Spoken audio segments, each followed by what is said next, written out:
Hi, I'm Eric. Today we've got this Toyota 4Runner in the bay, so I can show you how easy it is to add the convenience of remote start with StartX. Our StartX kit is plug and play for this vehicle, allowing you to add remote start using just a few basic tools in the convenience of your own garage in about an hour.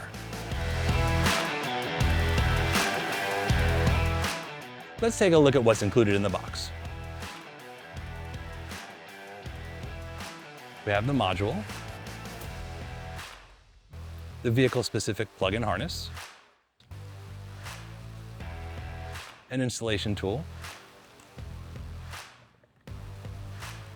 a warning sticker that lets people know you have remote start on the vehicle, and a step-by-step instruction manual.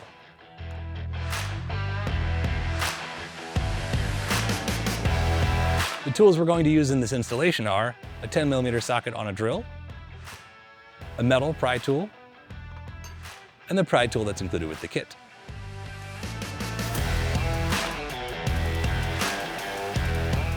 Let's take a quick look at what's included in our vehicle-specific harness packaging.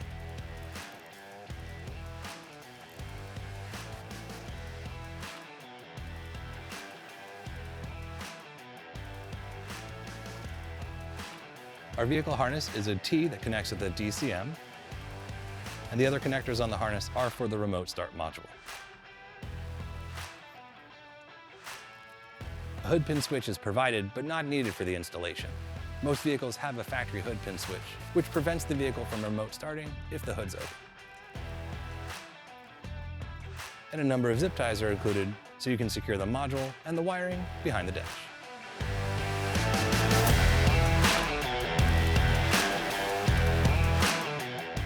Before we begin our installation, we're going to disconnect the vehicle's negative battery terminal.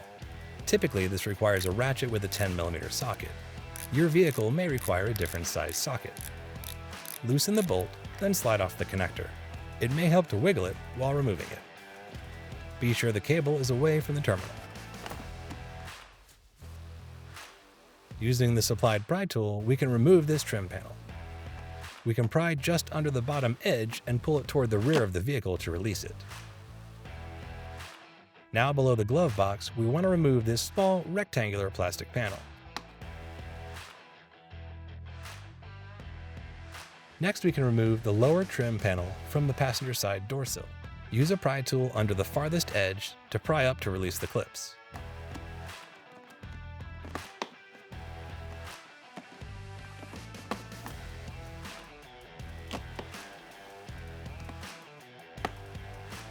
Separate the trim panel from the kick panel by pulling the trim panel upward. There's a small plastic fastener on the back of the kick panel. Simply unscrew that by hand to remove it.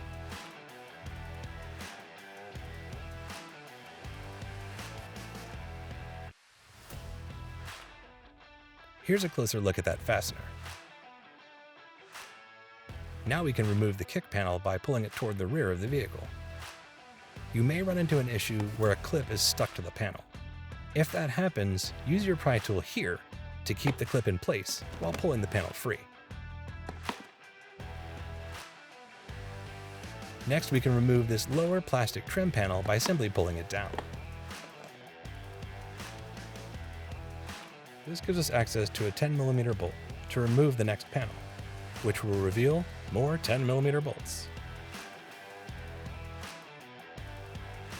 There's a small plastic trim panel next to the center console all the way forward. If we pry this panel toward the passenger side door, we can release the two clips. Now we can remove these 10mm bolts under the glove box.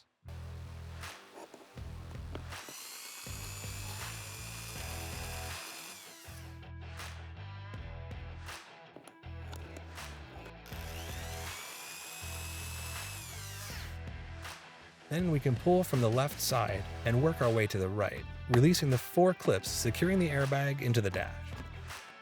There's a little metal latch here on the left-hand side. Rolling the airbag toward the rear will unhook the latch. Carefully set the airbag on the floor, being sure not to damage the cable in yellow. Remove these two 10mm bolts.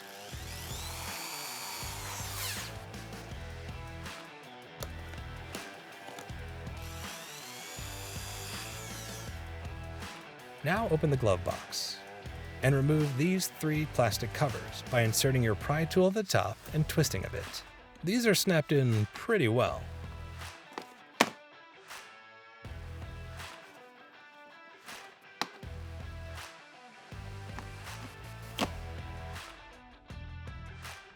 Now we can remove these 3 10mm bolts securing the glove box.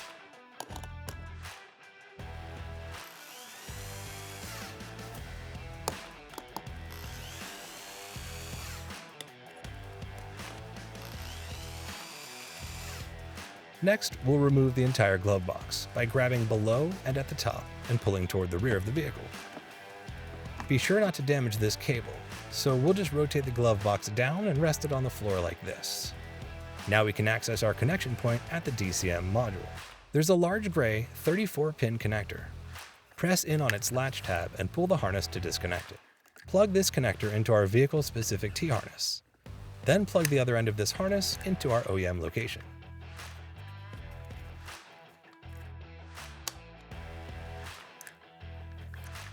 The remaining connectors are for the remote start module. Before we can start the programming process, we need to reconnect the vehicle's negative battery terminal.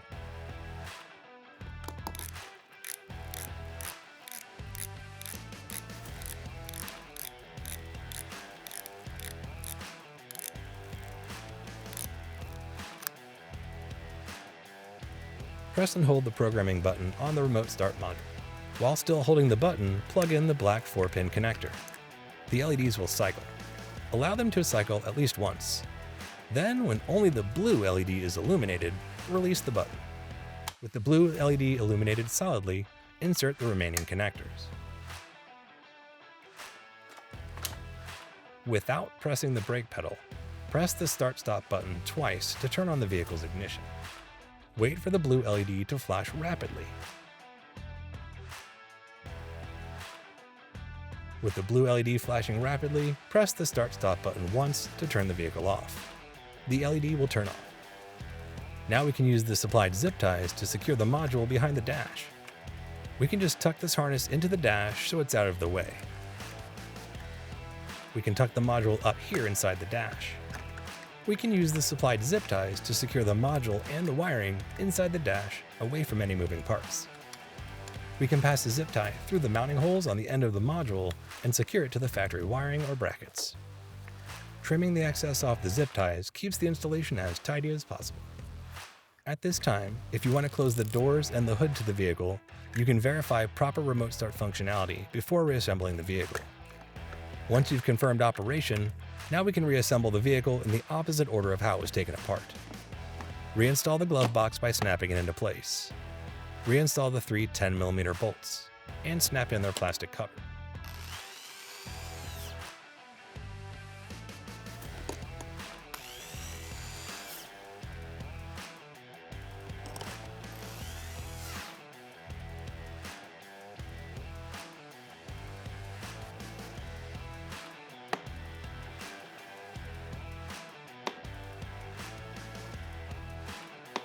Close the glove box. Reinstall the 2 10mm bolts below the glove box.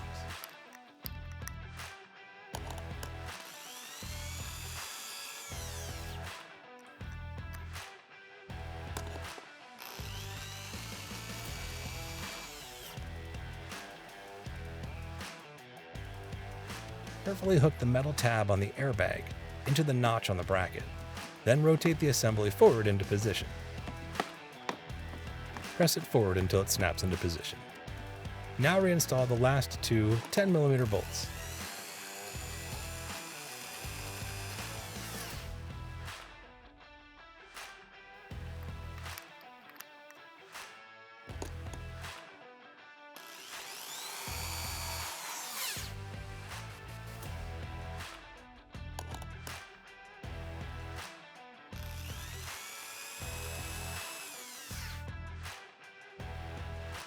Snap in the lower trim panel by inserting the front tab first.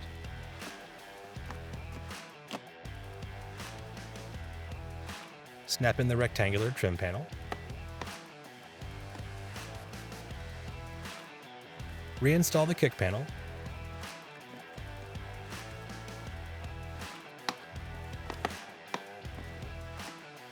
fastener can simply be pressed back on.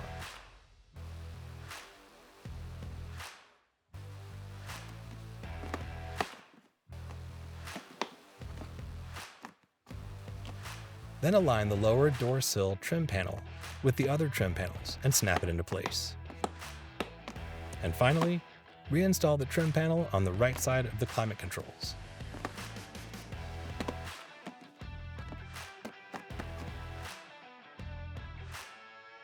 And that completes the installation of our StartX remote starter. Now we simply press lock 3 times on the factory remote and we remote start our vehicle.